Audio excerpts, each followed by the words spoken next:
Résonnant, nous sommes très heureux d'être avec vous pour nos études que nous faisons chaque semaine. Et c'est un privilège pour nous de passer ce moment d'études avec vous.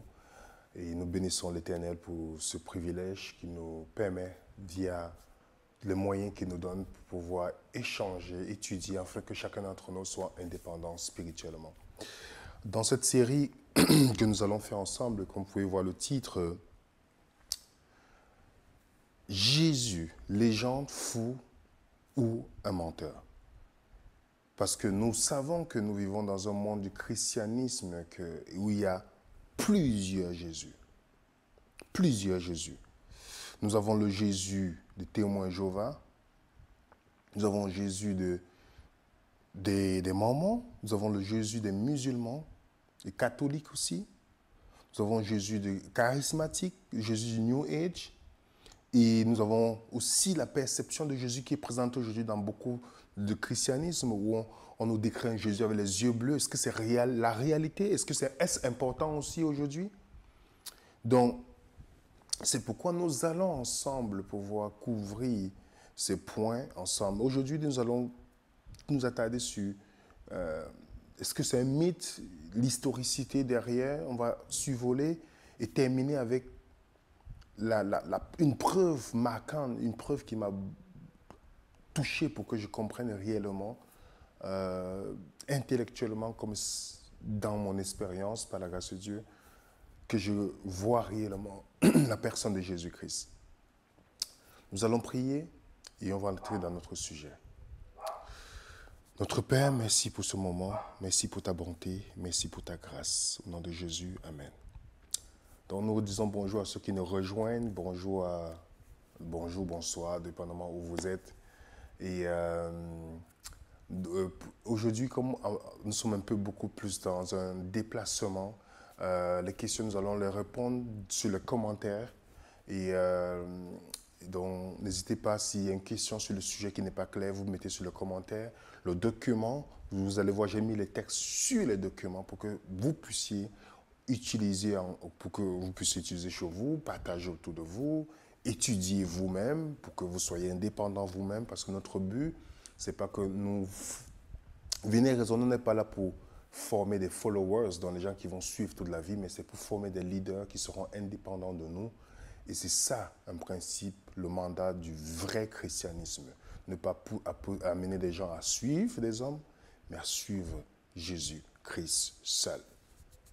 Donc, comme nous avons dit, cette série va nous permettre d'étudier comment nous pouvons voir le Jésus historique avec la Bible, pour le corroborer avec la Bible, et ça va nous permettre de détecter les différents faux Jésus qui sont prêchés un peu partout. Dans beaucoup de religions, vous savez que les gens parfois accusent le christianisme, mais c'est difficile d'accuser Jésus-Christ, le vrai Jésus. Parce que les gens ont pris le manteau du christianisme, alors on les confond. Et même au sein des églises qui disent prêcher la vérité, parfois les gens ont une vision de Jésus-Christ qui est totalement erronée de la réalité. Et dans cette série, où vous aurez des différents intervenants, nous vous demandons de rester connectés avec nous, par la grâce de Dieu. D'abord connectés avec le ciel, et ensuite, nous allons étudier ces sujets ensemble. Donc, qui est Jésus? C'est la bonne question que nous devons nous poser. Est-ce que Jésus est un sage, un prophète seulement, un menteur, un fou? Il est le Messie, il est le Fils de l'homme, il est Dieu dans la chair? Est-ce une légende ou un mythe? Est-ce que c'est un simple homme? Ou c'est juste un chef religieux comme tant d'autres? C'est une question qui doit venir dans l'esprit des personnes, parce que cette question n'est pas nouvelle pour nous aujourd'hui. La controverse et questions sur l'identité de Jésus-Christ ne sont rien de nouveau, car cela existait au temps de Jésus et les Écritures en parlent, car c'est impossible qu'il n'y ait pas de controverse sur la particularité du personnage de Jésus. Alors se poser la question de savoir qui est ce Jésus, c'est tout à fait normal quand on vous présente ce personnage. Dans Matthieu chapitre 16, comme vous voyez sur l'écran, le verset 13, on nous dit, quand Jésus est venu dans le territoire de Césarée de Philippe, il demanda à ses disciples, qui dit-on que je suis? Vous comprenez? Même des gens se sont questionnés. Et Jésus-Christ a entendu cela, il dit, vous, dites-moi. Il a aussi posé la question à ses disciples, comme il posera à chaque personne qui le suit, pour vous, je suis qui? Je suis un sage, un maître, un consultant ou autre personne. Et vous savez que au cours du 19e siècle, il y a un certain nombre de savants issus des écoles hyper critiques et qui ont remis en question, remarquez bien, c'est à partir du 19e siècle, qui ont remis en question l'historicité de Jésus-Christ. Et c'est ce qu'on appelait la thèse mythique. Si aujourd'hui, il n'y a plus d'université sérieuse, où il n'y a aucun universitaire sérieux qui adhère à cette théorie, elle continue néanmoins à être diffusée dans certains sites Internet ou sur Internet. Et vous voyez ces 4 noms de ces personnes qui sont les premières personnes, qui est Constantin François Volney et Charles François Dupuis. Ce sont des révolutionnaires engagés dans la lutte contre l'Église. Ce sont des gens qui sont levés, vous savez, après la Révolution française, tout ça, ils sont levés et ont commencé à développer une pensée anti-christianisme pour attaquer le christianisme. Et ces personnes, sûrement, vous allez voir que ce n'était pas nécessairement Jésus qu'ils attaquaient. C'est parce qu'il y a certaines personnes qui sont mises dans certains systèmes religieux qui régnaient à l'époque, qui nommaient les rois, on en parlera, dans le système catholique romain. Et ce système a donné une mauvaise image du vrai christianisme. Alors, ces personnes révoltées de tout ce qu'elles ont vu ont commencé à s'attaquer au christianisme. Non pas parce qu'ils avaient vu le vrai christianisme, mais l'amalgame, même aujourd'hui, lorsque vous parlez à un musulman, il va vous penser que tous les chrétiens sont catholiques, mais ce n'est pas vrai. Le catholicisme, dans sa fondation, n'est pas biblique. Elle est mariale, puisque tout va en l'encontre de ce que la Bible dit, mais sous l'apparence du manteau du christianisme, on fait cette confusion. Donc ces personnes, à cause des abus que certains chefs religieux et autres ont commencé à développer en disant, vous demandez de l'argent pour le pardon des péchés, vous faites toutes ces choses-là. On voit aujourd'hui même dans les abus, certaines personnes rejettent le christianisme, non pas qu'ils rejettent Jésus-Christ, la personne de Jésus-Christ, mais rejettent toutes ces choses que nous voyons aujourd'hui. Il y a des gens, quand ils deviennent chrétiens, dans certaines dénominations charismatiques, on leur dit que leurs familles sont sataniques. Ils commencent à détester des personnes, condamner des personnes, dire les démons sont partout, toutes ces choses. Et ça, si vous êtes quelqu'un d'intellectuel, vous allez trouver que c'est une bêtise. Alors ça devient un argument pour vous de détester le christianisme à cause de tous ces abus-là. Donc, parfois, quand vous voyez les gens rejeter le christianisme, ce n'est pas Jésus-Christ qui rejette. C'est beaucoup plus à cause du faux témoignage des chrétiens. Donc, ces personnes ont commencé à développer certaines théories et cette théorie s'est répandue avec ce film, ce documentaire qui a été produit par Peter Joseph et son vrai nom c'est James Coman. Il a changé son nom pour produire ce documentaire, pour qu'on ne sache pas qui réellement a produit ce documentaire. Et dans ce documentaire, il commence à développer le Christ mythique, disant que Jésus-Christ, ce n'est qu'une invention humaine, c'est une reproduction de d'autres divinités qui ont existé avant, Horus, Osiris, Misra, tous ces points-là, tous ces dieux anciens. Et un autre livre a aussi contribué à cela. Je vous donne des gens qui ont attaqué le christianisme. Le livre Christ Conspiracy. Et dans ce livre, j'ai mis quelques points que vous voyez ici. Ils disent qu'ils croient que Jésus n'a jamais existé. Pourtant, il n'y a aucun point de vue, ce point de vue n'est partagé par aucun érudit du Nouveau Testament. Ils disent que tous les évangiles ont été écrits juste après 150 ans après Jésus-Christ. C'est intéressant de le noter parce qu'on en parlera tantôt. Ils affirment que toutes les lettres de Paul sont fausses. Vous comprenez? C'est des affirmations, quand vous lisez le livre, c'est juste des affirmations. Aucune chose n'est appuyée par des faits historiques. Et vous savez que Hitler a dit, si vous répétez le mensonge plusieurs fois, ça va devenir comme une vérité. Je me suis assis un jour avec des personnes qui sont aujourd'hui les Kémites. Vous savez, il y a ce mouvement, on en parlera aussi, le mouvement Kémite, où ils commencent à dire non, le christianisme c'est une répétition de d'autres religions qui existent depuis longtemps. Je leur ai demandé les faits historiques et qui prouvent, jusqu'à aujourd'hui, ça n'a jamais été le cas. Ils disent le christianisme est une religion des Blancs. Quand je leur ai montré que le christianisme existait en Afrique avant l'Europe, ils étaient choqués. Vous voyez, le fait de répéter certaines choses, les gens finissent par croire. Et aujourd'hui, j'ai vu que je connais des personnes que je connaissais, qui étaient dans le christianisme, qui adhèrent à ce mouvement en disant nos origines, le Black Power, toutes ces choses-là. Ça veut dire qu'ils n'étaient pas chrétiens avant. Le fondement n'était enraciné sur rien. Parce que moi aussi, je viens d'Afrique. Je suis originaire d'Afrique, dans une famille purement traditionnelle et qui est ancrée dans les traditions africaines. Donc, si certaines personnes pensent qu'ils ne sont même jamais allés en Afrique, se réclament le mouvement kémite, dont nous en parlerons. Et ce sera très intéressant parce que je souhaite toujours d'inviter des personnes qui pensent différemment pour discuter avec elles. Donc, si vous connaissez des personnes qui pensent comme ça et qui aimeraient qu'on échange, ça sera un grand plaisir. Bon, pour continuer dans notre sujet, il y a ceux qui...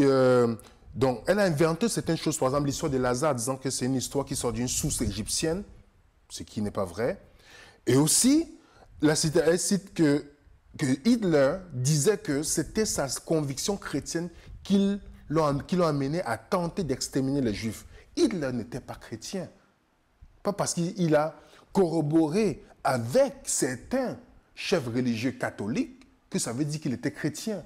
Le catholicisme n'est pas chrétien dans son fondement. Il y a les gens qui disent que Marie est restée le 15 août. Ce n'est écrit nullement dans la Bible et annoncé par aucune prophétie dans la Bible. Ce n'est que le choix du système catholique romain de faire cette déclaration, mais elle n'est pas du tout biblique et elle est anti-biblique, cette déclaration. Et plusieurs autres dont nous ne faisons pas l'amalgame dans certaines choses. Vous comprenez? Donc, c'est juste ce point. Et cette personne, vous avez par exemple sur Internet, vous allez voir, où on vous dit par exemple que Horus est né le 25 décembre. Il est né d'une vierge. Il était une étoile. Il était oint par 3 rois, pour faire l'allusion à 3 mages comme Jésus. Il était enseigné à 12 ans. Il a été baptisé à 30 ans. Il avait 12 disciples. Il a fait les miracles, il était l'agneau de Dieu, il a été crucifié 3 jours. Donc, on met des choses comme des mythes sur Internet et certaines personnes pensent que, comme on voit cela, tu vois, ça corrobore avec Jésus-Christ dans le christianisme, ce n'est qu'un remplacement de nom, on voit la mer, on voit ceci. Mais est-ce que c'est vrai? Vous avez aussi l'exemple de Krishna. L'exemple de Krishna, vous voyez pareil, on dit né d'une vierge, qui a fait les miracles, ressuscité. On a Attis aussi, né d'une vierge, né le 25 décembre, qui a ressuscité après 3 jours. Vous avez Mitra. Donc, on essaie de mettre toutes ces choses pour pouvoir dire, vous voyez, enfin, en principe, le christianisme, ce n'est qu'un mythe.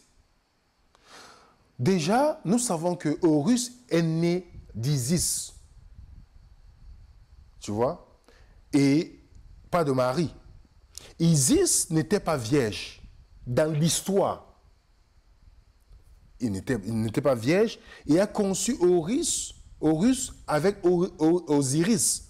Horus est né dans le mois de octobre-novembre, pas le 25 décembre. Et en plus, Jésus n'est jamais né le 25 décembre. Selon le calendrier hébraïque et le temps, déjà en décembre, c'est l'hiver, les animaux, les bergers ne sortaient pas avec les animaux. Vous allez voir que quand on regarde selon le calendrier, c'est loin d'être en décembre, très loin même. Parce que sortir avec les animaux en hiver, ça ne se faisait pas. Ça n'est qu'une invention après le IVe siècle, qui était une fête inventée par le catholicisme romain, qui n'est pas, je dis, la Bible n'appuie aucun de ces points. Donc, Horus n'est pas un sauveur. Il n'y a aucun endroit où on dit qu'il est un sauveur. Il n'y a aucun endroit historique où on dit qu'il a enseigné des personnes à 12 ans et qu'il avait les disciples. On essaie de tourner ce point et on dit il n'y a aucun récit d'Horus qui a été trahi par un ami, qui est mort, ressuscité. Il n'y a aucune preuve historique. même la crucifixion dont on parle, vous savez que ce film raconte la crucifixion d'Horus 3000 ans avant Jésus-Christ, ce qui n'a jamais été la pratique dans ce temps. La crucifixion a commencé par les Perses et a été professionnalisée par l'Empire romain. Et on nous raconte quelque chose qui n'est même pas vrai historiquement. Et Horus n'est pas mort d'une mort pour les autres, n'est pas mort pour les autres, contrairement à Jésus-Christ. Et Horus n'a pas été enterré pendant 3 jours. Horus n'est pas ressuscité, il n'y a aucune source qui appuie cela. Et j'ai un chercheur d'université qui nous dit ceci, par exemple, Bruce Metzer. Il nous dit, il va sans dire que les prétendus parallèles découverts en poursuivant une telle méthodologie s'évaporent lorsqu'ils sont confrontés aux textes originaux. En un mot, il faut se garder de ce que l'on appelle les parallèles rendus plausibles par des descriptions sélectives. Remarquez bien, les descriptions sélectives. Les gens choisissent qui n'est pas basé sur la vérité. Quel vrai chrétien croit que Jésus est né le 25 décembre, par exemple? Quel vrai chrétien? Quel vrai chrétien croit que, ou quelqu'un qui a étudié l'histoire, croit que Horus est Jésus-Christ, dont on a seulement changé le nom? C'est même pas vrai. On n'a aucune preuve historique qui appuie déjà ces points-là. Que Horus a été ressuscité, crucifié. Leur Christ n'existait même pas dans ces années-là. C'est pourquoi on étudie dans l'Ancien Testament percé et non de crucifié. Donc, nous avons aussi un autre auteur, deux grands chercheurs de l'histoire du christianisme, Herbamas et Licona. Ils disent, d'autre part, les récits d'un Dieu mort et ressuscité plus ou moins comparables à l'histoire de la résurrection de Jésus ne sont apparus qu'au moins 100 ans après les témoignages de la résurrection de Jésus. 100 ans après. Donc ces gens-là sont assis sur Internet, comme vous voyez, les gens commencent à mettre des choses, ils ont commencé à inventer des choses. Vous voyez, regardez, il y a un lien entre Osiris et ceci, ils commencent à vouloir créer des choses juste pour, et vous savez de qui ça vient, dans le but de pouvoir anéantir le christianisme. Une autre source, le professeur de l'université de Lund, dans l'interview qu'il fait avec Lis Robert qui était un très grand, et qui était aussi le christianisme jusqu'à la conversion de sa femme. Journaliste d'investigation. Dans son livre Parole, Jésus, Parole de défense, je vous conseille de l'acheter, de le lire. Il dit ceci.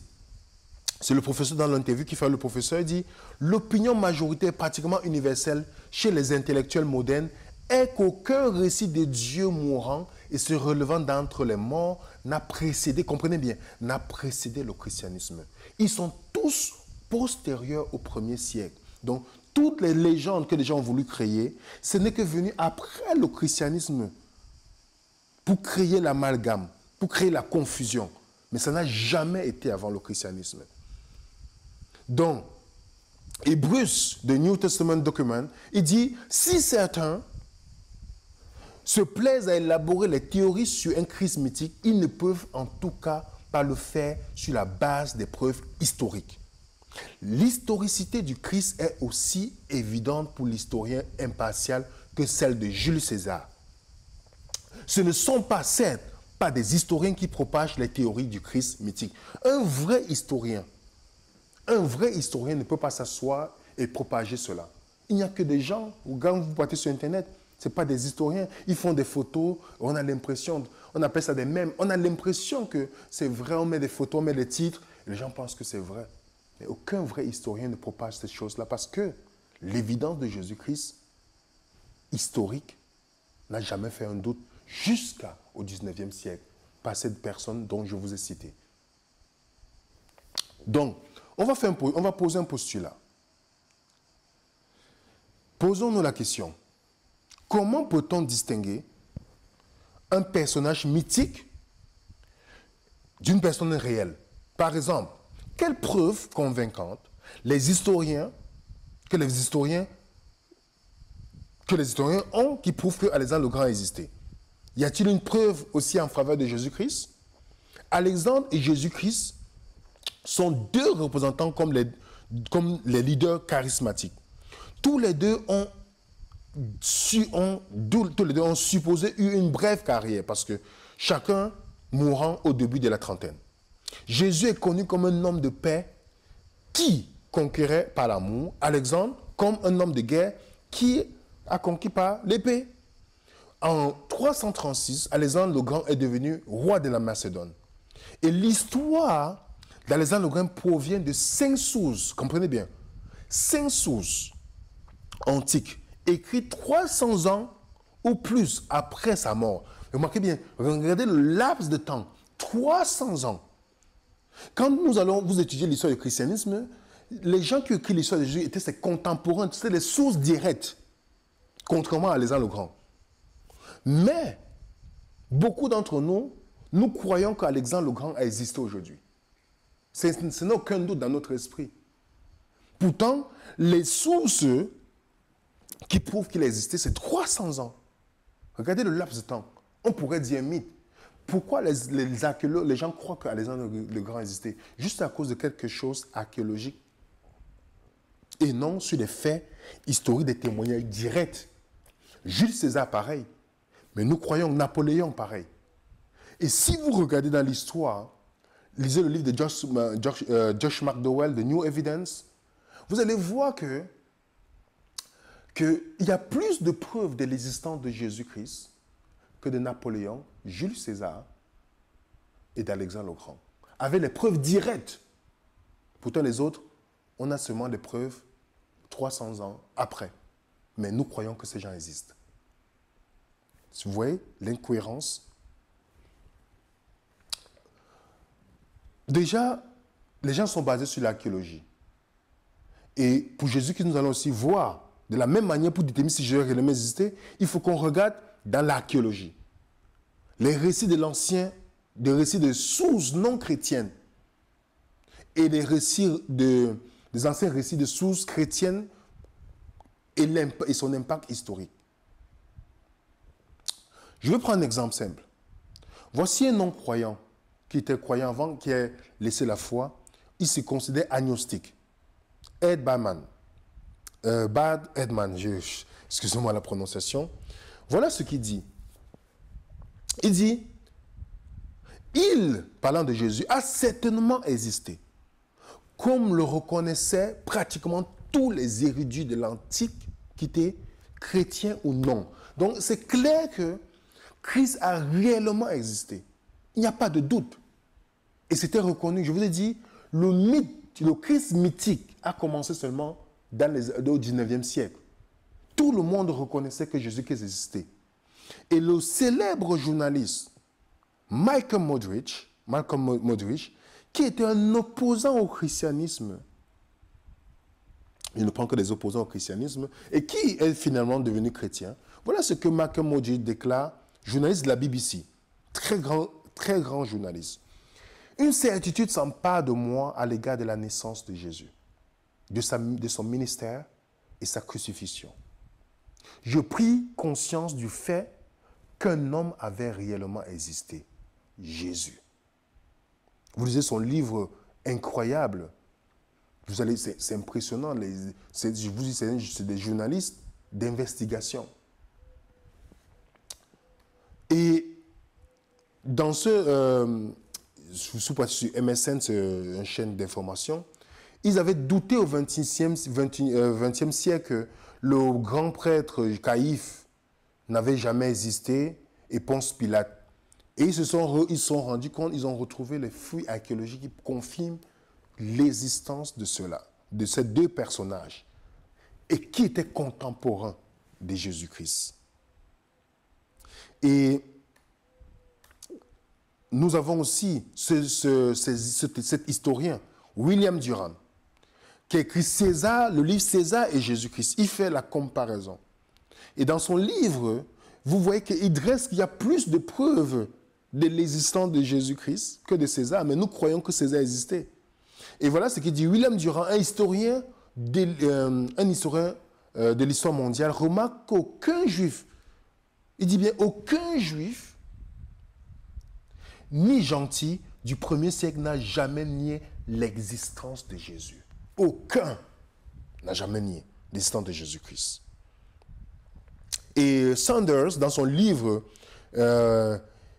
La figure historique de Jésus, il dit « Il n'y a aucun doute de fond sur le cours général de la vie de Jésus. Quand, où il a vécu, approximativement quand, où il est mort, le genre de choses qu'il a faites lors de ses activités publiques. » Je vais d'abord proposer une liste d'énoncés sur Jésus qui répondent à deux normes. Ils sont presque indiscutables. Ils appartiennent au cadre de sa vie et en particulier de sa carrière. Il continue en disant, nous pouvons ajouter ici une courte liste de faits tout aussi sur les conséquences de la vie de Jésus. Ses disciples ont fui. Ils l'ont vu, en quelque sens, n'est pas certain. Après sa mort, en conséquence, ils croyaient qu'il revient pour fonder le royaume. Ils formaient une communauté pour attendre son retour et cherchaient à convaincre les autres de croire en lui en tant que Messie de Dieu. Historien de Duke University. Et vous allez voir que beaucoup de fouilles archéologiques, la Bible devient comme un GPS où les gens partent, oh, Galilée a existé, ok, la piscine de Siloé, la mer de Galilée où Jésus a prêché, ça existe, vous pouvez voyager, vous partez là-bas aujourd'hui, ça existe. La crucifixion, ils ont vu les vestiges qui montrent que les gens étaient crucifiés. Donc ce n'est pas une invention. Quand les gens disent que Horus a été crucifié comme Jésus, ce n'est pas vrai dans l'histoire. La crucifixion n'existait même pas dans cette période-là. Et je vous donne aussi des sources romaines.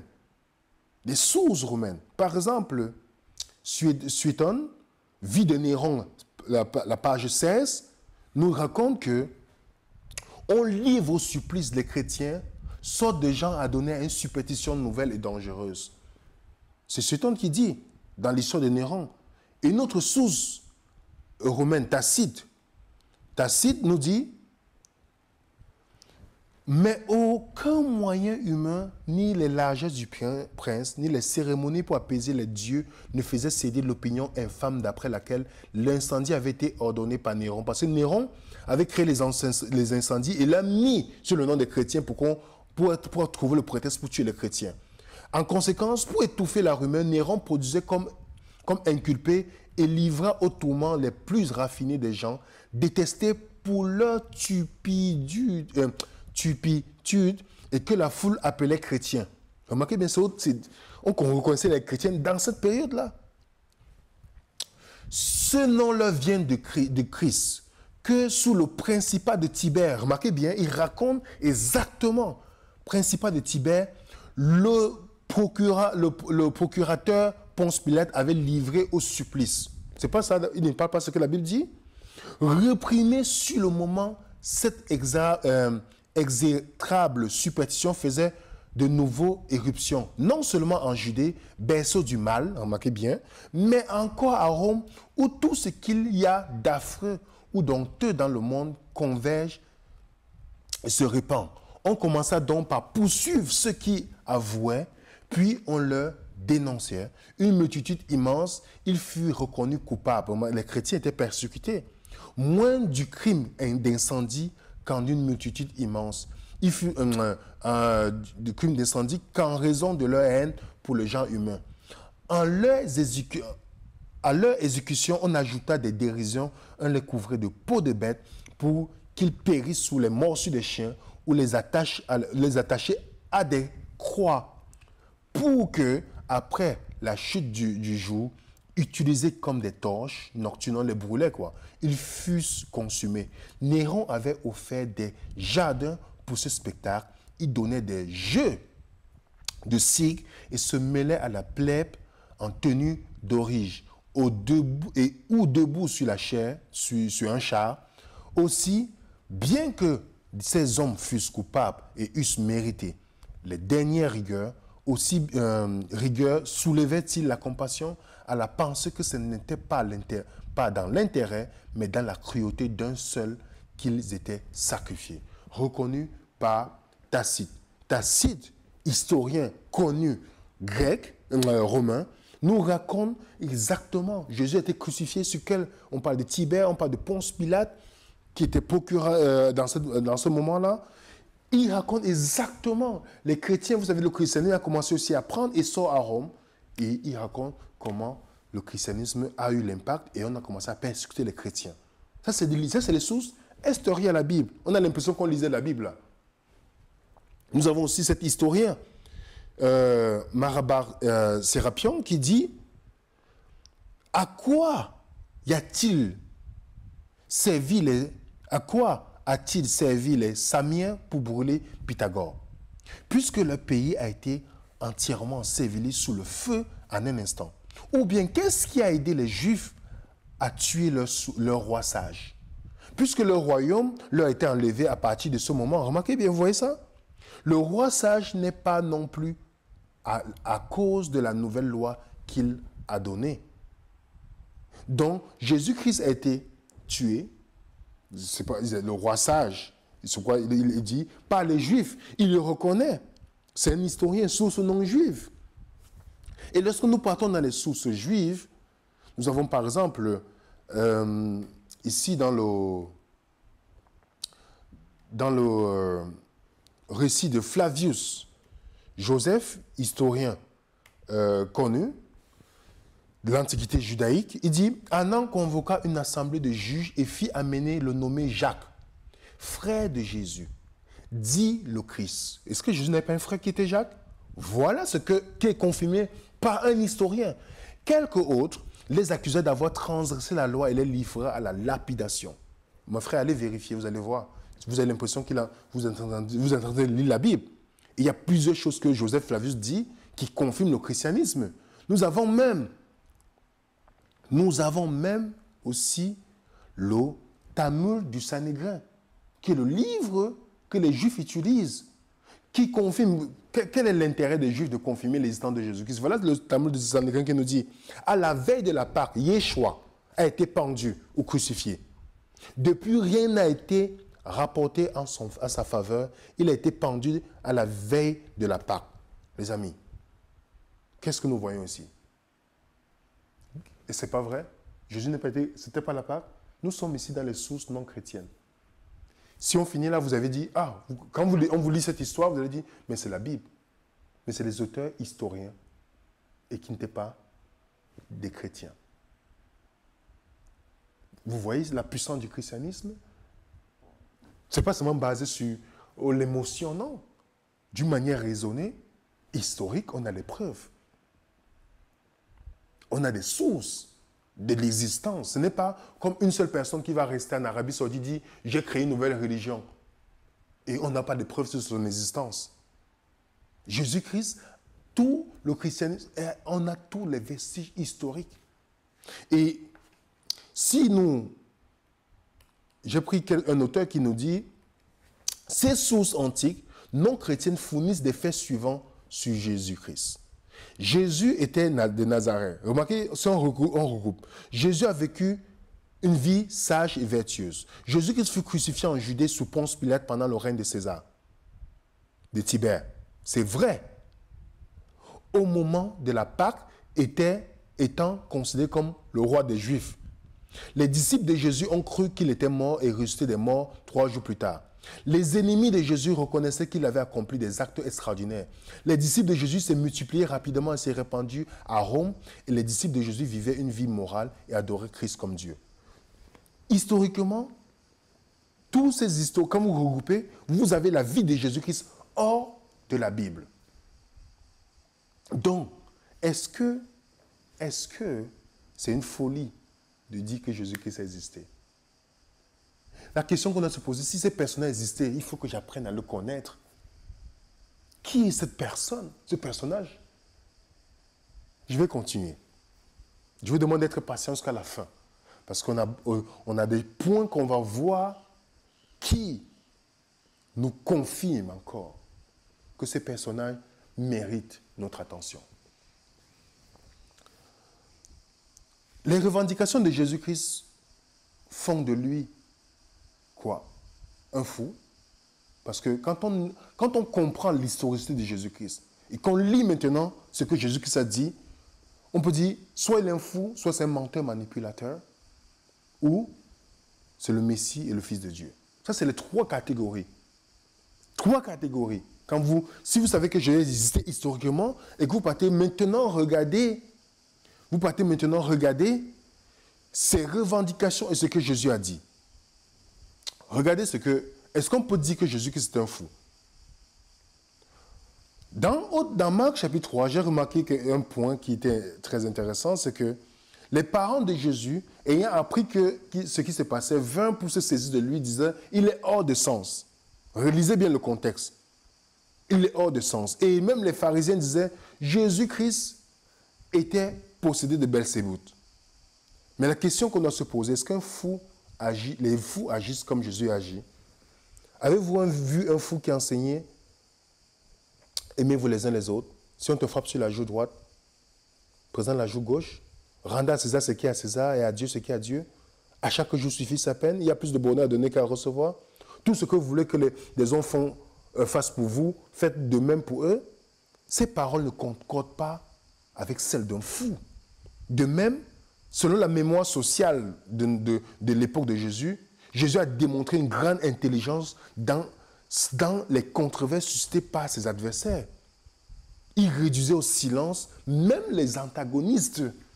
Un fou, jusqu'à même les gens ne parlaient pas. Des pharisiens qui venaient pour le piéger, il n'a jamais, tous sont rentrés avec la bouche fermée. Et l'historien Philippe Schaff, je vous cite les sources extérieures, parce qu'on a encore à l'extérieur ici. L'historien Philippe Schaff nous dit, ce témoignage, s'il n'est pas authentique, ne peut qu'être blasphème, pu, simple ou une folie. La première hypothèse ne résiste pas un seul instant devant la pureté morale et la dignité de Jésus révélée dans chacune de ses paroles et de ses œuvres qui sont universellement reconnues. Qu'il soit fait illusion sur une question d'une telle importance avec l'intelligence claire, saine qu'il possédait à tout égard est également hors de question. Comment aurait-il pu être un fanatique ou un illuminé, lui qui n'a jamais perdu l'équilibre tranquille de son esprit? Est-ce lui qui, comme le soleil au-dessus des nuages, glissait sereinement sur le flot des difficultés et des persécutions et qui opposait toujours, remarquez bien, qui opposait toujours aux questions captieuses la réponse la plus sage, qui calmement et délibérément prédisait sa mort sur la croix, sa résurrection le troisième jour? Qui peut, sachant ce que la crucifixion faisait, qui peut dire, ok, je vais mourir, dans 3 jours je vais ressusciter, sachant que vous allez être bastonné grave et tué, jusqu'à tuer? Et il dit bien, l'effusion du Saint-Esprit, la fondation de l'Église, la destruction de Jérusalem, prédictions qui se sont réalisées à la lettre. Une personnalité si originale, si complète, si uniformément conséquente, si parfaite, si humaine et cependant tellement élevée au-dessus de toute grandeur humaine ne peut être ni la fraude ni la fiction. Le poète, comme l'a si bien dit, serait en ce cas plus grand que son héros. Il faudrait plus qu'un Jésus pour inventer un Jésus. Vous comprenez les paroles d'un historien, Philippe Schaff? Il continue, il dit, comment au nom de la logique, du bon sens et de l'expérience, un imposteur, c'est-à-dire un homme trompeur, égoïste et dépravé, aurait-il pu inventer et maintenir du commencement jusqu'à la fin la personnalité la plus pure et la plus noble de l'histoire que l'histoire ait connue? Et ce avec le plus parfait air de vérité et de réalité. Comment aurait-il pu concevoir et mener à bien un plan d'une bienfaisance, d'une grandeur, d'une sublimité sans précédemment, et il sacrifiait sa vie en but au plus grave préjudice de la mort de son peuple et de son époque? Philippe Schaff, vous pouvez lire le livre Plus qu'un charpentier qui a été fait par un ancien athée qui s'appelle Josh McDowell. Et C.S. Lewis, qui était aussi un ancien antagoniste au christianisme. Voilà ce que C.S. Lewis déclare. Dans son livre de Mere Christianity, je pense la page 52, j'ai traduit ici en français, il dit, vous trouvez ça en français, qui est le fondement du christianisme. Voilà ce qu'il dit. J'essaie d'ici de m'empêcher quiconque de dire cette chose insensée que les gens disent souvent de lui. Je suis prêt à accepter Jésus-Christ comme un grand maître de morale, mais je n'accepte pas sa prétention d'être Dieu. Il ne peut pas dire cela. Un homme qui sera qu'un simple homme et qui tiendrait le genre de propos que Jésus a tenu ne serait pas un grand maître de morale. Ou bien ce sera un fou, ou même au même titre que l'homme qui se prend pour un œuf poché, ou ce serait le diable de l'enfer. Vous devez choisir. Ou bien cet homme était et est le Fils de Dieu, ou bien c'est un fou, si ce n'est pire. Nous pouvons ne pas l'écouter en disant qu'il est fou, nous pouvons cracher sur lui et le tuer comme un démon, ou nous pouvons tomber à ses pieds et l'appeler Seigneur et Dieu. Mais n'allons pas suggérer quelques non-sens protecteurs sur le grand maître humain qu'il est. Il ne nous en a pas laissé libres et n'en avait nullement l'intention. Vous comprenez? C.S. Lewis, il n'avait pas l'intention. Jésus-Christ n'a pas donné le choix. Quand on lit les écrits de Jésus, on ne peut pas dire qu'il est fou. Aucun fou, avec une cohérence, une réponse claire, une vie pure, aucun fou ne peut déclarer cela. Et quand on dit c'est un menteur, avec la moralité de Jésus-Christ, il a même dit dans les Écritures, qui de vous peut me convaincre de péché? Si vous avez trouvé un péché réel sur Jésus, aucun homme. Même le témoignage de ses ennemis, regardez bien le témoignage de ses ennemis. Qu'est-ce qu'on voit dans les Écritures? Excusez-moi, je suis passé très vite. Le témoignage de ses ennemis. Luc 7, verset 45. On nous dit bien, ainsi les huissiers retournaient vers les principaux sacrificateurs, les pharisiens, et ceux-ci leur dit, pourquoi ne l'avez-vous pas amené? Ils avaient envoyé qu'on arrête Jésus. Et les huissiers répondirent, comprenez bien, jamais homme n'a parlé comme cet homme. Et les pharisiens leur répliquaient, est-ce que vous aussi vous avez été séduits? Y a-t-il quelqu'un, des chefs ou des pharisiens qui ait cru en lui?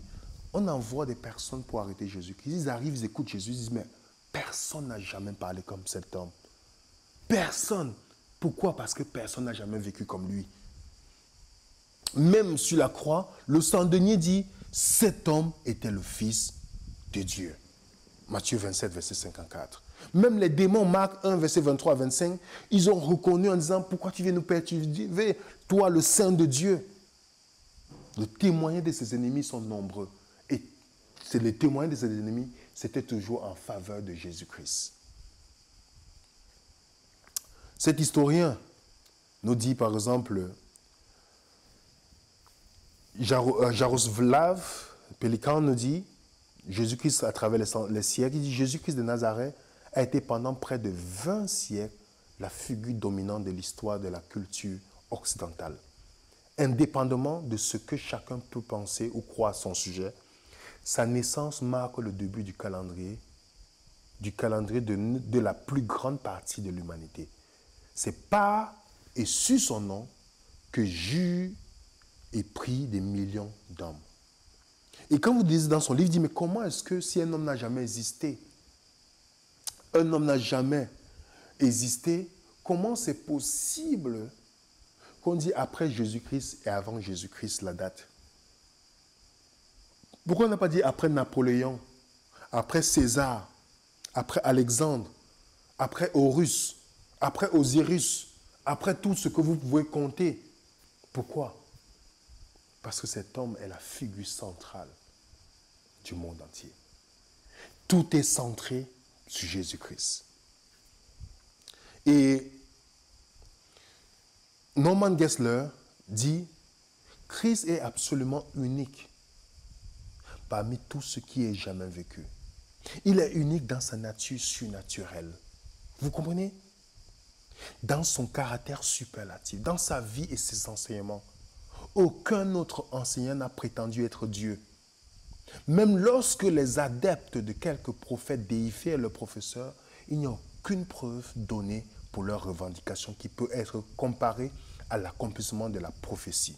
La vie sans péché est miraculeuse. La résurrection, Jésus est absolument unique parmi tous les êtres humains qui aient jamais existé. Et ça, c'est une réalité, les amis. Jésus-Christ est unique. Il est égal à son message. Jésus-Christ n'a pas dit comme Mohamed, épouser 4 femmes, lui il avait 15. Jésus est égal à son message. Jésus-Christ n'a pas dit aux gens, voilà le chemin, je cherche la vérité. Même Mohamed a demandé pardon pour ses péchés. On a vu Jésus-Christ aucun péché. Même dans le Coran, dans la Sourate 19, il est reconnu comme sans péché. Vous voyez? Donc comprenez bien, les amis, l'unicité de Jésus-Christ. Jésus-Christ est unique, sans armée, sans parti politique, sans violence. Les gens continuent à mourir pour lui. Il a conquis seulement les gens par l'amour. Ce n'est pas le cas de Mohamed, Alexandre le Grand, César, Napoléon, qui ont usé la force et la terreur. Mais Jésus-Christ, seulement par l'amour. L'unicité de Jésus-Christ est très claire. Que si vous enlevez Mohamed et l'islam va continuer. Moïse, le judaïsme va continuer. Mais si vous retirez Jésus du christianisme, il n'existe plus rien.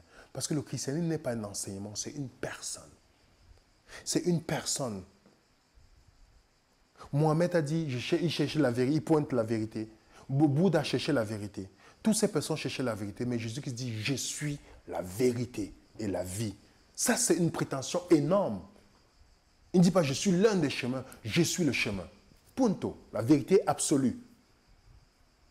Qui peut déclarer cela? C'est le seul qui a déclaré et l'a démontré par sa vie. C'est pourquoi il peut dire dans les Écritures, dans Jean 5, verset 39, vous sondez les Écritures, parce que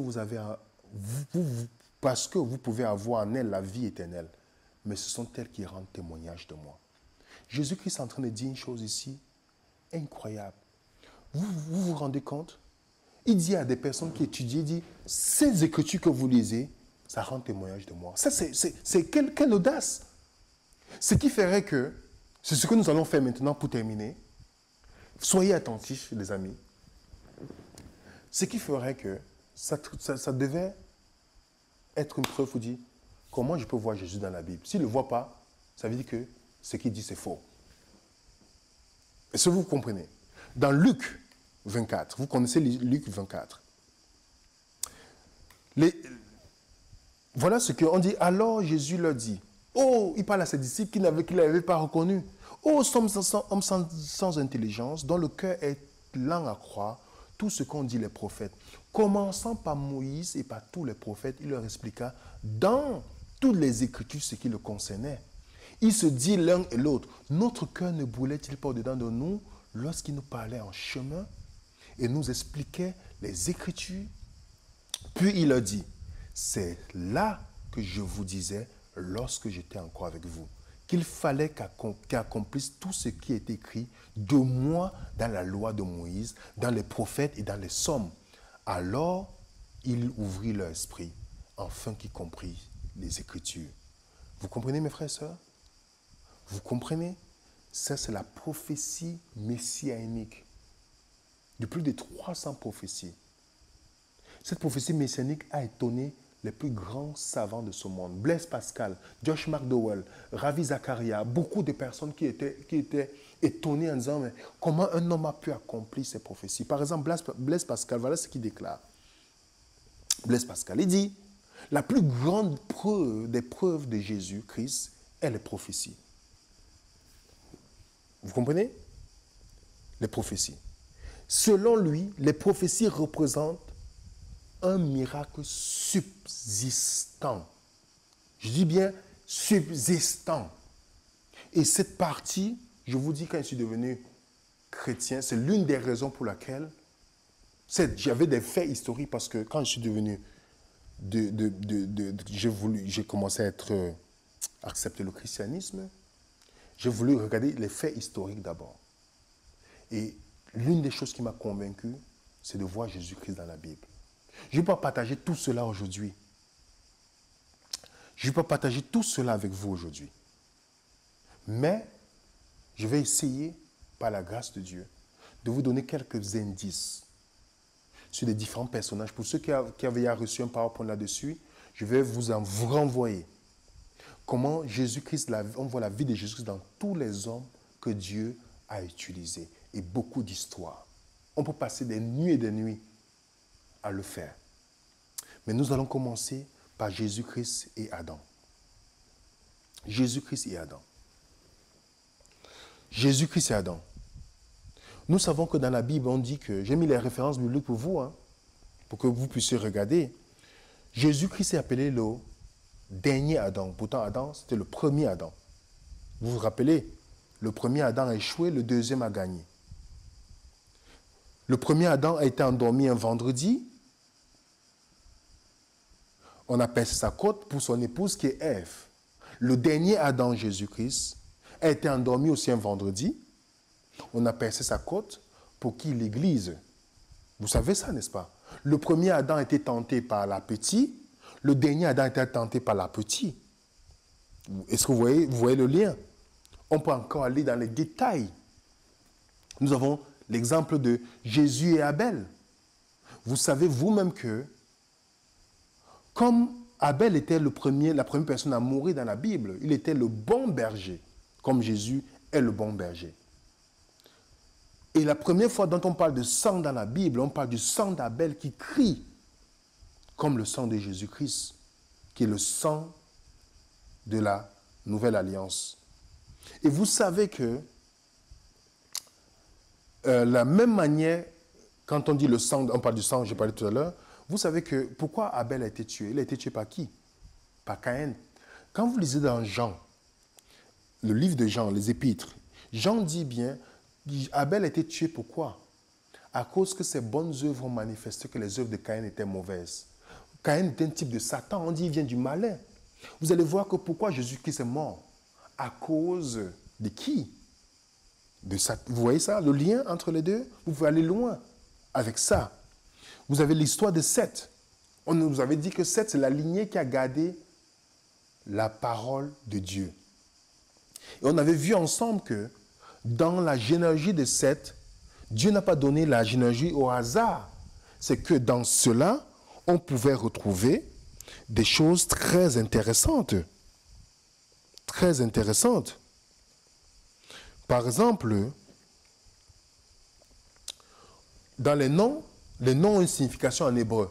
Adam qui veut dire homme ou humanité, Abel qui avait été tué, on a Seth qui veut dire suscité, on a Enoch, on a Mahalalel, on a Kenan, tout avait des significations. Et lorsqu'on le met ensemble, nous avons ceci. Dieu a été suscité, un homme mortel de douleur, la gloire de Dieu descendra et enseignera que sa mort apportera à ceux qui sont en lamentation, consolation et repos. Ce n'est pas le ministère de Jésus-Christ, ça, mes frères et sœurs? Exactement. Et ce n'est pas Jésus-Christ? Ce n'est pas Jésus? C'est lui. On a l'histoire de Noé. L'histoire de Noé, Noé était reconnu comme le seul juste dans la Bible, à son temps. Et vous savez que Noé a construit l'arche, c'était le seul moyen d'être sauvé, comme Jésus-Christ est le chemin, la vérité et la vie. Et vous savez que Noé a construit l'arche qui avait une seule porte, un seul chemin. Et ce n'est pas Noé que toute l'humanité a été sauvée, parce qu'en lui, on trouve tous les descendants du monde entier. Et ce n'est pas Jésus-Christ que nous tous, nous sommes sauvés. Est-ce que vous voyez un peu? Vous pouvez encore aller plus loin. Moi, je suis en train de survoler. On peut parler d'Abraham, on peut parler d'Isaac. Isaac qui veut dire rire. Quand on rit, c'est parce qu'il y a une bonne nouvelle. J'ai mis ici pour ceux qui vont avoir le PowerPoint. Isaac qui veut dire rire. Isaac est le fils unique d'Abraham. Comme Jésus qui c'est le fils unique. Le mot Yahid. Et nous savons que Abraham est parti pour sacrifier son fils. Sur le mont Morija où on a fait le plus grand sacrifice, qu'on a construit le temple de Salomon. Et ils ont marché pendant 3 jours pour le lieu du sacrifice. On voit le chiffre 3. On voit qui dit Dieu pourvoira lui-même à l'agneau. Dieu pourvoira. Donc Dieu voulait montrer par l'histoire d'Isaac, qui est un type et antitype de Jésus-Christ, que Isaac aussi peut nous symboliser, vous et moi. Que nous devons mourir, mais l'agneau meurt à notre place. Le bélier qui est mort avec les cornes, qui vient avec la puissance, meurt à la place d'Isaac. On voit le type et l'antitype. Donc, Abraham voulait sacrifier son fils comme Dieu va pouvoir pour sacrifier son fils. On voit bien Isaac rester sans bouger. Quel enfant vous l'amenez pour sacrifier va rester sans... Parce que Jésus-Christ, c'est une prophétie. On dit, semblable à un agneau, il n'a pas ouvert la bouche. Il allait jusqu'à la boucherie. Ça, c'est magnifique, les amis. Nous avons l'exemple avec Jacob. Jacob a eu 12 fils qui ont formé la nation d'Israël. Jésus a 12 disciples qui ont formé la nouvelle famille du christianisme. Jacob a pris le droit de naissance d'Ésaü en se présentant comme devant le Père et en se recouvrant de la peau d'animal. À travers, on sait très bien qu'il a pris ce droit-là, le premier-né. Vous savez, comme Adam et Isaac. Je dis bien Adam et Jésus, Isaac et Ésaü. Ésaü était le premier, mais il a perdu son droit de naissance par l'appétit. Comme Adam a perdu son droit de naissance par l'appétit, Jésus, qui est le dernier Adam, Jacob, est venu récupérer ce droit de naissance. L'antitype et un type. Vous comprenez, mes frères et sœurs? Et c'est par Jacob que nous sommes sauvés. Et nous avons aussi l'histoire de l'échelle qui symbolise Jésus-Christ, qui symbolise l'homme est séparé de Dieu. Il y a l'échelle Jésus-Christ qui est le lien entre Dieu et les hommes. Nous avons l'histoire de Joseph et Jésus. Nous savons que Joseph était le premier-né de Jacob avec Rachel et que Jésus, humainement, était le premier fils de Marie. Tous deux sont nés par intervention divine. Jésus est venu dans le monde par Joseph, époux de Marie, et Jésus était enterré par Joseph Arimathée. Joseph était le fils le plus aimé. Jésus était le fils bien-aimé de son père. La Bible ne parle d'aucun péché de la vie de Joseph, comme Jésus. Nous savons qu'à cause de l'envie, les frères de Joseph ont décidé de mettre fin à sa vie, à ses jours. Et on voit aussi que les chefs religieux, dans le temps de Jésus, cherchaient constamment à le tuer. Les deux ont été vendus, Joseph, pour 20 cycles d'argent, le prix d'un esclave. Jésus a été vendu pour 30 pièces. Et on sait que c'est sur le conseil de Judas dans Genèse 37 qu'on a vendu Joseph. On sait que Judas Iscariot a vendu Jésus-Christ. Vous voyez ça, mes frères? Est-ce que c'est un hasard? C'est magnifique. Les frères de Joseph ont sa tunique et ont entaché de sang pour faire croire qu'il a été tué par une bête féroce. On voit qu'ils ont pris la tunique de Jésus-Christ aussi pour tirer au sort. Une fois Joseph en prison, il était entouré de 2 personnes.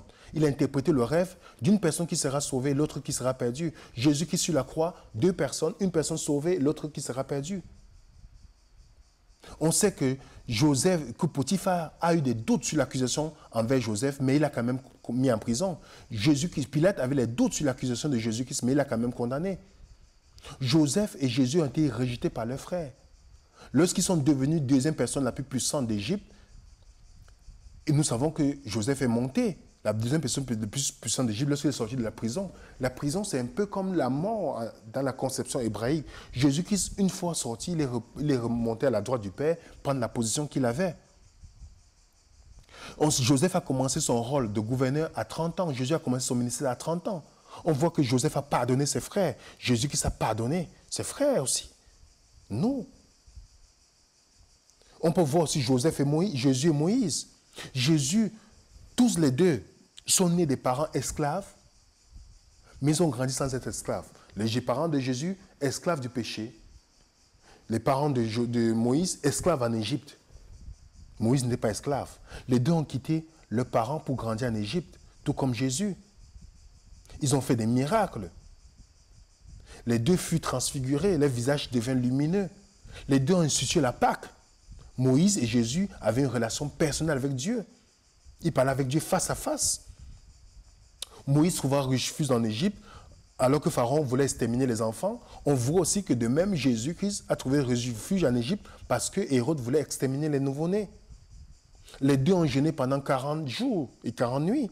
On a les textes de la Bible. Moïse mourut sur une montagne, Jésus également. Vous voyez ça, les amis? Je veux continuer. Moïse a nommé 70 anciens. Jésus a nommé 70 autres disciples. Et 12. Moïse a choisi 12 représentants. Moïse et Jésus aussi. J'ai noté tout cela. Les Juifs voulaient lapider Jésus-Christ. Ils voulaient aussi lapider Moïse.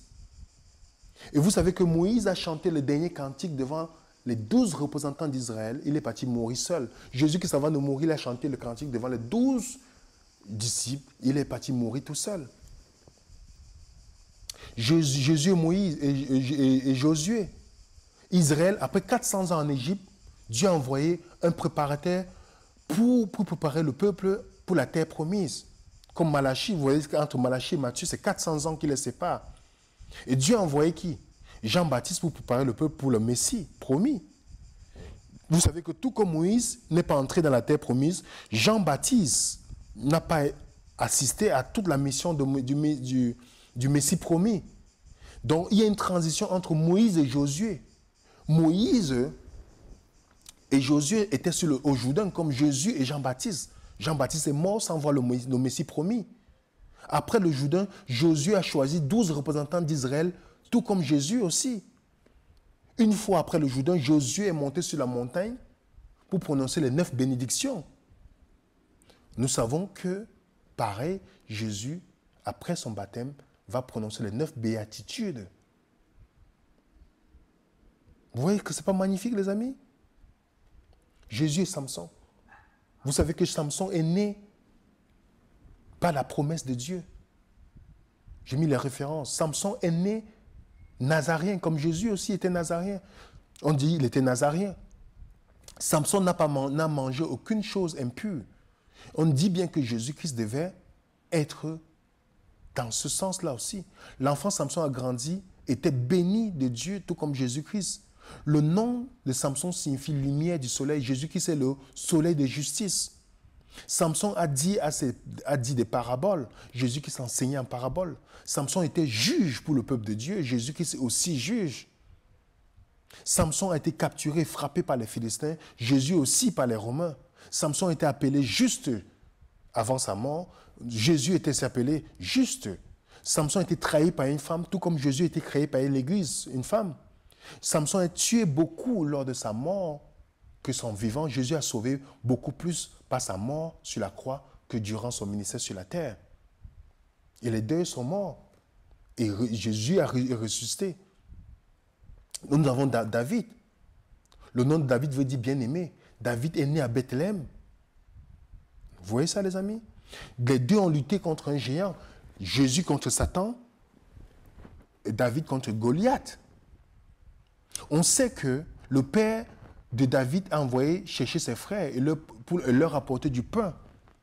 On sait que Jésus aussi a été envoyé par son père vers les hommes parce qu'ils étaient en guerre contre qui? Contre Satan. David, ses frères étaient en guerre contre qui? Goliath. L'histoire montre que David a utilisé l'épée pour détruire Goliath. On sait que Satan voulait prendre la croix pour tuer Jésus, mais pas la croix, Jésus-Christ l'a vaincu. On voit que la victoire de David était la victoire de tout le peuple. Tout le monde s'est réjoui. La victoire de Jésus-Christ sur la croix elle est devenue la victoire de tout le monde. Nous savons que David a commencé son rôle de roi à 30 ans. Et Jésus, pareil. David était prêt à mourir pour Absalom qui était rebelle. Tout comme Jésus-Christ a donné sa vie. Et vous savez comme moi, que quand David a péché, on dit bien que David a été sauvé. Nathan dit que ton fils va mourir. Quel est ce fils-là, mes frères et sœurs? Quel est ce fils dont on parle ici? Le fils de David va mourir pour les péchés de David. C'est une préfiguration de Jésus-Christ. Et son fils Salomon, mes frères et sœurs, son fils Salomon, c'est qui? Salomon, c'est le fils de David. C'est lui qui est le roi. Regardez l'histoire de Salomon avec les deux femmes. Il devait juger deux femmes, deux types de christianisme dans la même maison. Salomon, à qui on a donné tout le jugement au fils, Salomon était celui qui devait être le juge et qui devait juger cette histoire. Qu'est-ce que Salomon a fait pour utiliser cette histoire? La parole de Dieu. Jésus-Christ jugera par quoi? Mais par vos paroles, vous serez condamnés, par vos paroles, vous serez justifiés. Et la parole de Dieu qui sera la norme pour chaque chrétien. Nous avons aussi Jésus-Christ et l'agneau pascal, mes frères et sœurs. Je suis tellement... Quand je vois ça, c'est impressionnant. Christ, notre Pâque, a été immolé. L'agneau immolé. Vous savez que l'agneau devait être sélectionné quelques jours avant le sacrifice. Comme Jésus-Christ a été pointé comme devant mourir pour le peuple avant ce moment-là. On peut voir que l'agneau devait être sans défaut. Jésus qui était sans défaut. Nous pouvons voir que l'agneau a été sacrifié le 14e mois d'Abib, de Nissan. Jésus a été crucifié le jour où les Juifs préparaient la Pâque. 14e mois, remarquez bien. L'agneau était sacrifié entre 2 soirs. Jésus a été crucifié entre 2 soirs, mes frères et sœurs. Les os ne devraient pas être brisés. Vous voyez ça? Les os de Jésus n'étaient pas brisés, pourtant brisaient les os des gens sur la croix. Une preuve incroyable. Nous avons aussi Jésus-Christ et les représentants, les présents des rois mages. Quand les rois mages sont venus, pourquoi ils n'ont que donné 3 cadeaux? Parce que l'or symbolisait la royauté de Jésus-Christ. L'encens, c'était pour utiliser pour les dieux. Ça symbolisait la dignité de Jésus-Christ. Et l'armure qui servait pour embaumer les morts. Mes frères, ce n'est pas des preuves frappantes. Lorsqu'on voit cela, on dit waouh! Donc tout n'a pas, ce n'est pas juste une lecture superficielle, oui, il a existé, non. Mais Dieu montre la puissance surnaturelle de la Bible. La Coréenne, je peux passer toute une journée pour qu'on puisse voir cela, les amis. Je suis en train de survoler rapidement. Nous pouvons aussi voir le lien entre Jésus-Christ et l'histoire d'Israël, parce que Israël n'est pas Israël comme nous connaissons, Paul le dit. Nous voyons que il y a un rêve qui a amené les gens en Israël, Joseph. Ils sont restés en Égypte. Après, ils sont sortis d'Égypte. Vous savez que Joseph, c'est grâce à Joseph. Ils ont passé par l'eau du baptême. 40 jours dans le désert. Est-ce que ce n'est pas la vie de Jésus dont on voit ici? Victoire où Israël a échoué. Il y a Joseph, le père de Jésus, qui a un rêve. Il part en Égypte, et puis il sort d'Égypte. Jésus passe par le baptême, 40 jours dans le désert, 40 ans, 40 jours. Et il cite Deutéronome pour les tentations. Deutéronome cite l'histoire d'Israël dans le désert. Victoire où Israël a échoué. Et il devient le nouveau Israël. Vous voyez ça, les amis? L'histoire de la Bible, en principe, c'est l'histoire de Jésus-Christ. On voit dans la Bible où Dieu dit j'appelle mon fils hors d'Égypte. On cite ce texte dans Osée aussi. Donc, c'est magnifique de voir que Jésus-Christ, comme Israël qui devait être le représentant de Dieu, Jésus-Christ devient le vrai représentant de Dieu sur terre, donc le vrai Israël, vainqueur, victorieux. L'historien et pas croyant nous dit ceci. Il dit, c'est William Leakey, il dit, il fut réservé au christianisme de présenter au monde une personnalité idéale au travers de tous les changements survenus en 18 siècles, a inspiré au cœur des hommes un amour passionné, s'est montré capable d'influencer tous les sages, nations, tempéraments et conditions. Elle était non seulement le plus haut modèle de vertu, mais aussi le meilleur stimulant pour la mettre en pratique. Le simple récit de ces 3 courtes années d'une vie active a fait plus pour régénérer et adoucir le genre humain que remarquez bien, que tous les traités des philosophes et toute exhortation de moralistes. Pourquoi je conclue avec William Leakey? Qu'est-ce qu'il est en train de nous dire ici? Il veut nous dire que Jésus-Christ, juste par sa personnalité et tout ce qu'il a enseigné, a adouci le genre humain plus que tous les moralistes. En principe, il parle de la transformation que Jésus-Christ a apportée dans la vie des gens. Comment un criminel peut changer du jour au lendemain? Comment un adultère peut changer du jour au lendemain? Comment un menteur peut changer du jour au lendemain? lorsqu'il a rencontré le Christ. Lee Strobel, le journaliste d'investigation, celui qui écrit par Jésus-Christ, parole de défense. Voyant sa femme, il se querellait tout le temps. Un jour, il voit sa femme qui est douce, qui lui répond avec amour, il dit, mais, elle dit, il lui demande qu'est-ce qui est arrivé. Elle dit, non, je suis devenu chrétien. Il dit, non, Christ n'a jamais existé. Il prend une année sabbatique pour aller démontrer que le christianisme n'a jamais existé. Il a terminé chrétien. Et il voit comment sa vie a transformé. Qui peut rencontrer Jésus-Christ et reste dans l'état dans lequel il est? Il parle du vrai Jésus. C'est pourquoi notre thème que nous allons aborder, c'est est-ce que nous connaissons le vrai Jésus de la Bible? De la Bible, et non le Jésus catholique, le Jésus mormon, le Jésus témoin de Jéhovah, le Jésus charismatique, le Jésus, tous les Jésus contemporains que nous avons aujourd'hui, qu'on nous présente. C'est quoi connaître Jésus-Christ? Nous allons couvrir ça ensemble. Mais mes frères et sœurs, nous avons pu voir que le mythe de Jésus-Christ ne tient sur rien. Jésus-Christ a existé historiquement. Le mythe du Jésus blanc, nous allons parler de ça aussi. Il n'a jamais existé. C'est pourquoi ne faites pas l'amalgame lorsqu'on vous parle de Jésus. Regardez, est-ce que ça corrobore à ce personnage, ce beau personnage, lorsqu'on veut lapider une femme qui a commis l'adultère. Et dit, qui d'entre vous qui est sans péché lui jette la première pierre? Le seul qui était sans péché, c'était lui, mais il n'a pas jeté la première pierre, la pierre. Mais il dit, qui d'entre vous qui est sans péché jette la première pierre? Vous regardez ce qu'on il dit à la femme, va, ne pêche plus. Il a transformé la vie de cette femme. Quel personnage a fait cela? Quel personnage?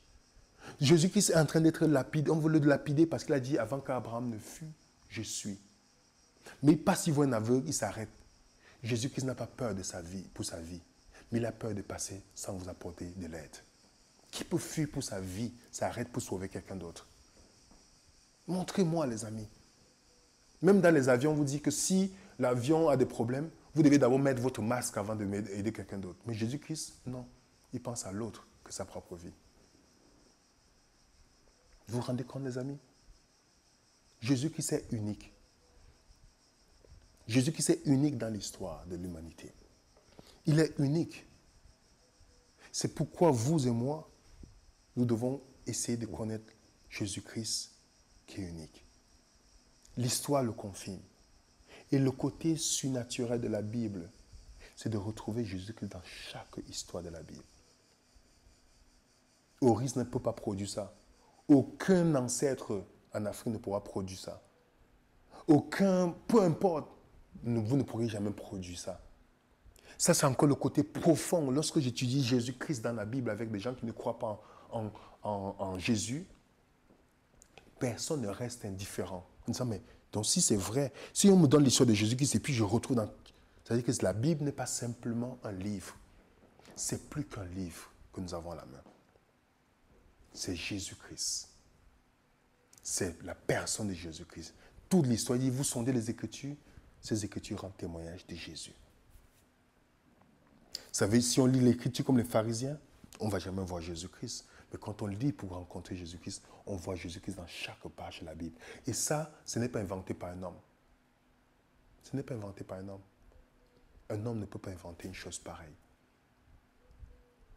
Et je vous conseille de lire Jésus-Christ, parole de défense, de lire Strobel, de lire Plus qu'un charpentier de Josh McDowell, où ils ont fait les statistiques mathématiques pour dire qu'il est impossible, mathématiquement, quand on prend 8 prophéties sur les 300 environ, qu'un homme puisse accomplir, mais seules, toutes ces prophéties ont été accomplies dans la vie de Jésus-Christ.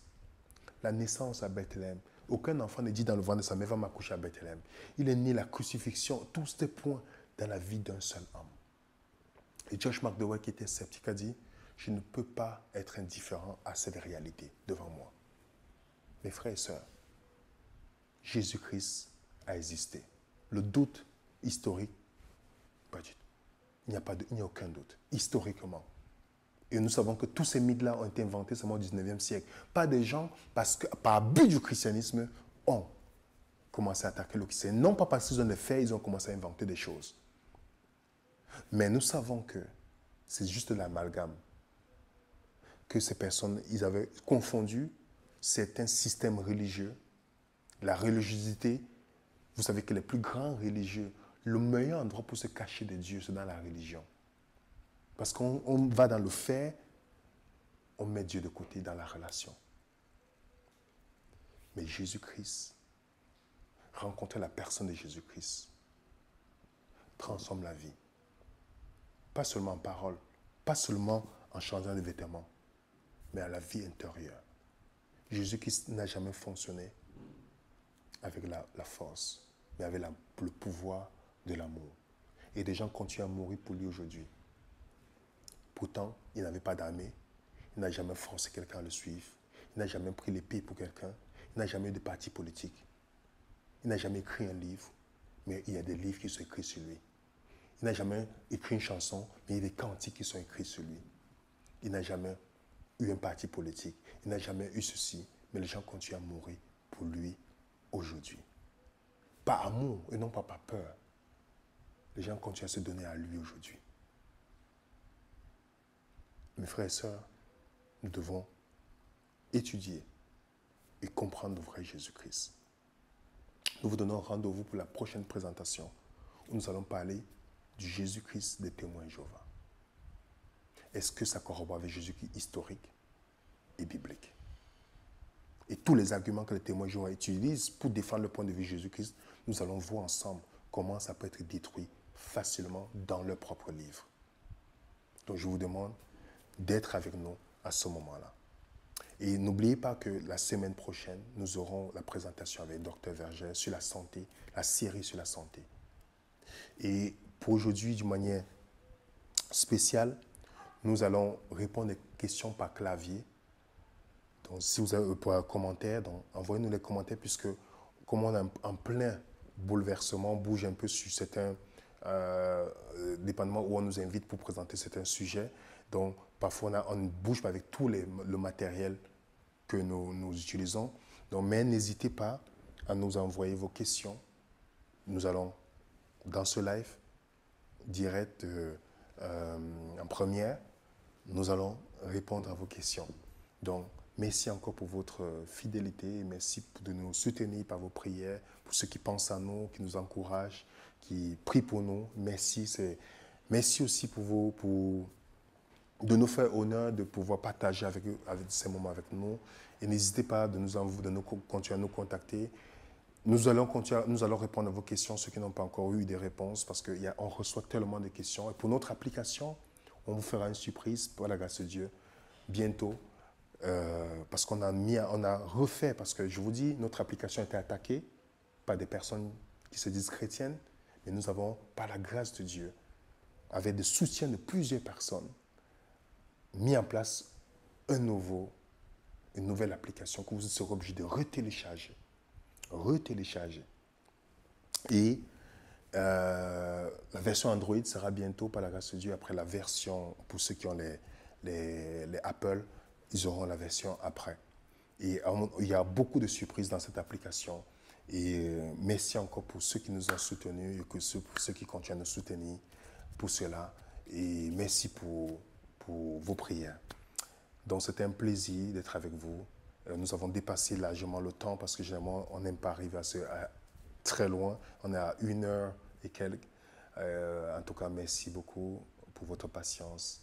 Que Dieu vous bénisse abondamment. À très bientôt.